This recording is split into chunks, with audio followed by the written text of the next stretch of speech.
magkakapatid na pinamanahan ng magulang namin ng lupa.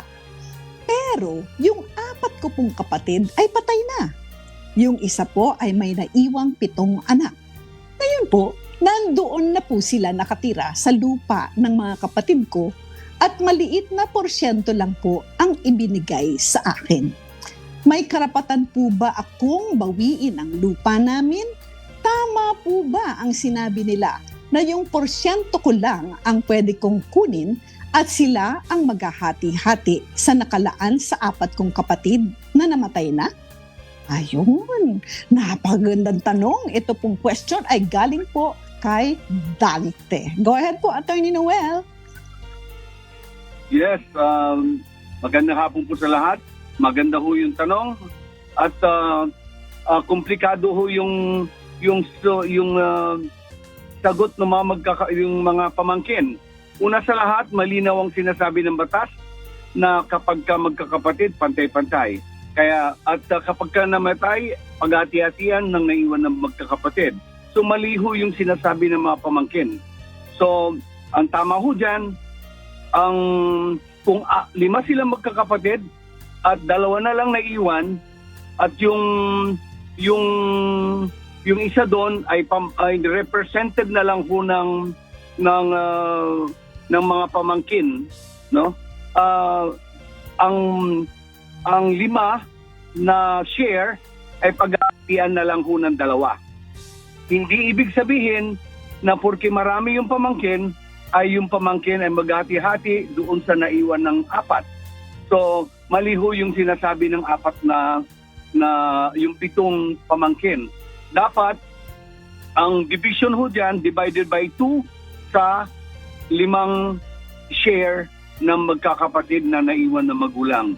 So, katulad ng sinabi ko kanina, mali ho yung pinaglalaban, ginigiit ng mga pamangkin dahil ang katotohanan at naayon sa batas, ang share ng mga pamangkin ay ang right ng pamangkin ay by way of right of representation lang.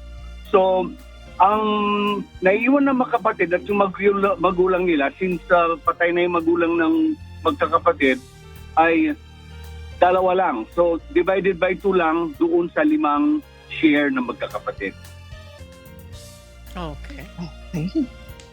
Yes, Miss Annie. Okay. Thank you. Perfect Thank you very much. answer. Maraming salamat. Klaro lang Ayan. natin. Oo.